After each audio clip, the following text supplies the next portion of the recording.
Seja bem-vindo aí a mais esse vídeo da nossa série de circuitos elétricos. E conforme prometido aí em vídeos anteriores, nós vamos estudar hoje o Teorema de Norton. Então nós começamos esse capítulo de teoremas com o Teorema da Superposição, depois nós vimos o Teorema de Thevenin e agora nós vamos ver o Teorema de Norton. Nós vamos perceber aí que ele é bem parecido aí com o de Thevenin, né?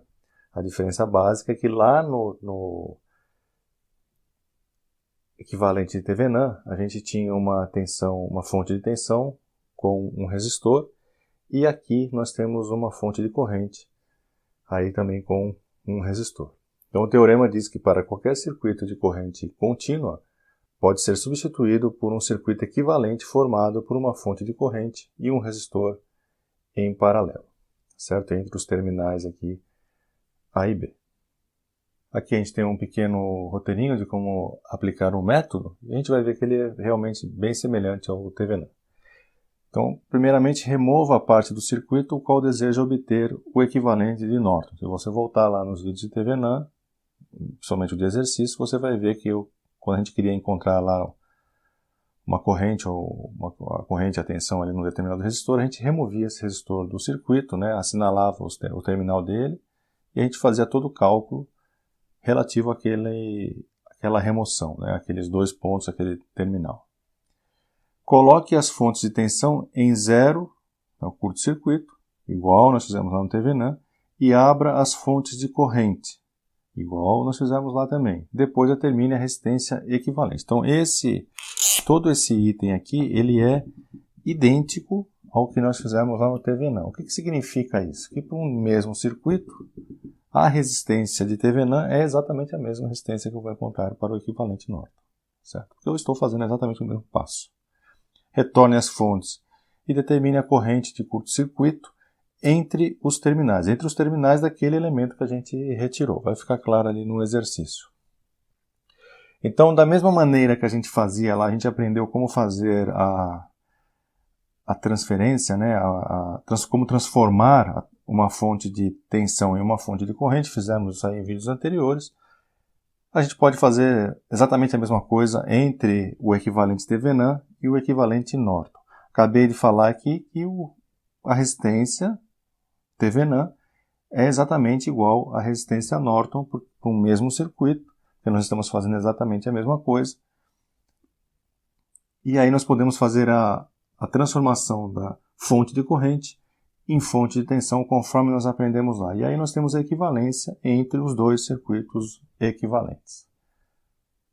Para exemplificar tudo isso aí que eu acabei de falar, nós vamos resolver aqui o exercício número 13, lá do livro, capítulo 9, exercício número 13. Vai passar o nome do livro aí embaixo, em algum canto aí. Então, tem aqui a letra A e a letra B, então nós vamos resolver dois circuitos, Ele dá aqui essa fonte de corrente, resistores, e ele pede para que a gente ache o equivalente Norton nesse resistor aqui, o resistor R. Então, esse é o elemento que nós vamos remover do circuito. Então, eu vou assinalar o terminal para não fazer nenhuma confusão com os terminais da remoção da fonte. Então, está aqui o terminal A e B, é esse que eu vou fazer o equivalente. Então, replico o circuito aqui com o terminal A e B e vou abrir a fonte de corrente. Se fosse uma fonte de tensão, eu ia curto-circuitar. Então, está aberto aqui a fonte de corrente e eu fico com esse circuito aqui.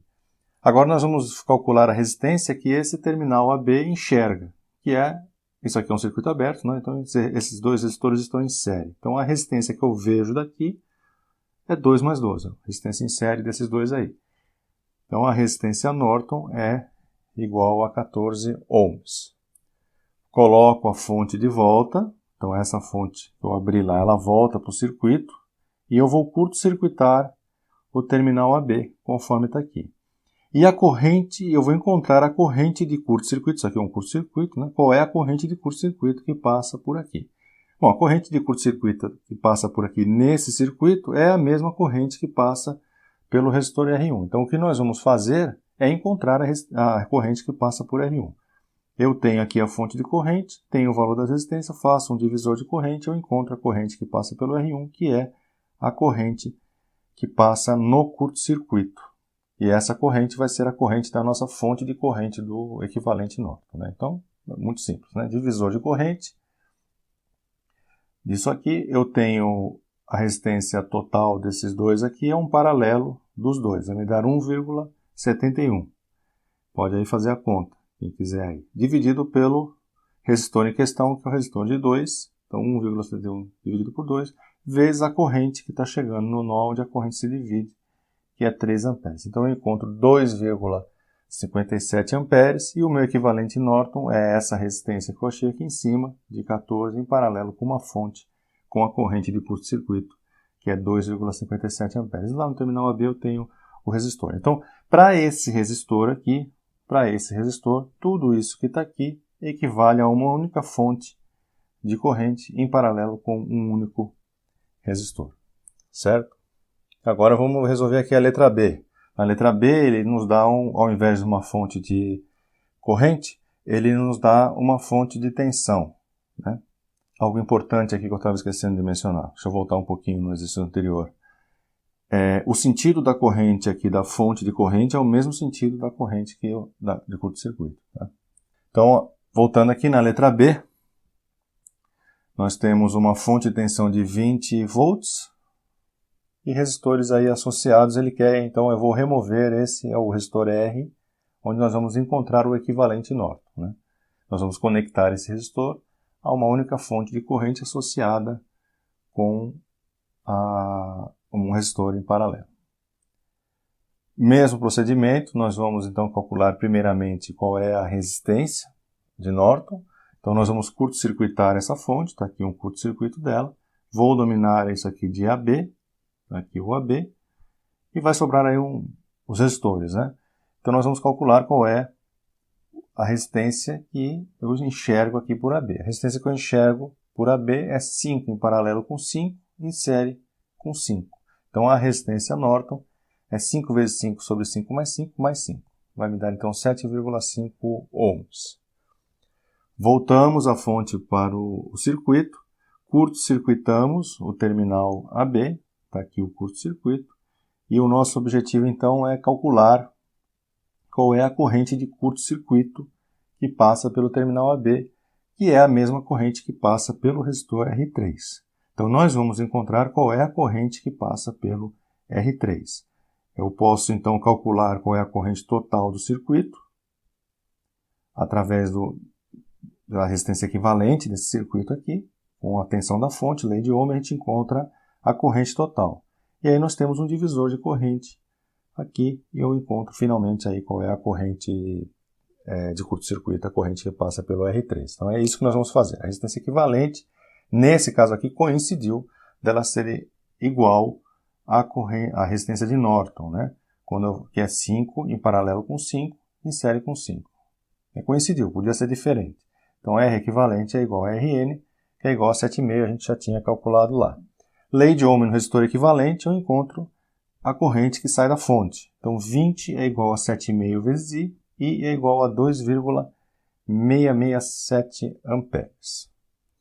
Então eu descobri qual é a corrente total e agora eu vou fazer o divisor de corrente. Esses resistores têm o mesmo valor. Então essa corrente de 2,667 ela vai se dividir igualmente entre os dois resistores. Então a corrente de curto-circuito é 2,667 dividido por 2, eu vou encontrar lá 1,33 amperes. A corrente de curto-circuito é a corrente que vai na fonte e o resistor que vai em paralelo é o resistor Rn que a gente encontrou aqui em cima. Como eu falei, né, cuidado com o sentido aí da fonte de corrente.